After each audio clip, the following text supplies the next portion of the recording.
అధర్మం భూమిని మింగేస్తున్న కాలం.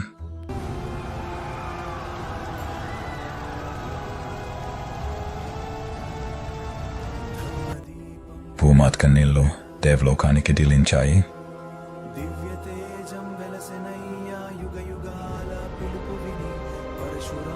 అప్పుడు జన్మించాడు ధర్మం యొక్క యోధుడు.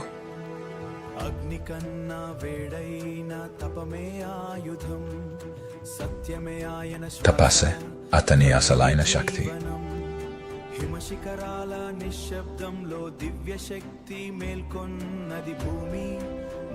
భక్తికి మహాదేవుడు ప్రత్యక్షమయ్యాడు.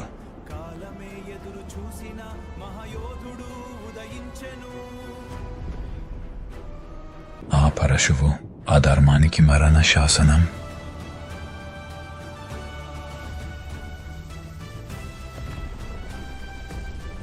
ఒక మహర్షి రక్తం ఒక యుగాన్ని మార్చింది.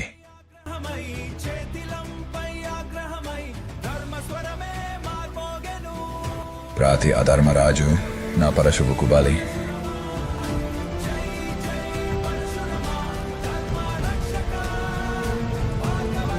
అప్పుడు ధర్మం యుద్ధానికి బయలుదేరింది.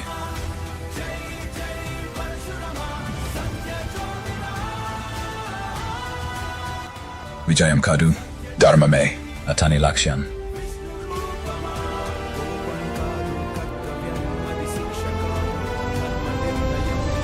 అతని పరశువు అధర్మాన్ని శిక్షిస్తుంది, నిర్దోషులను కాదు.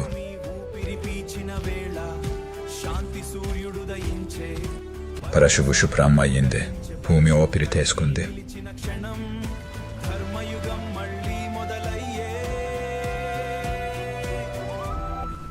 అతడు వెళ్ళలేదు, కాలాన్ని దాటాడు.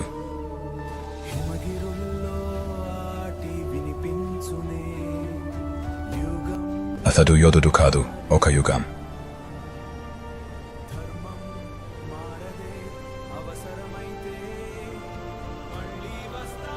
ధర్మం కోసం పరశురాముడు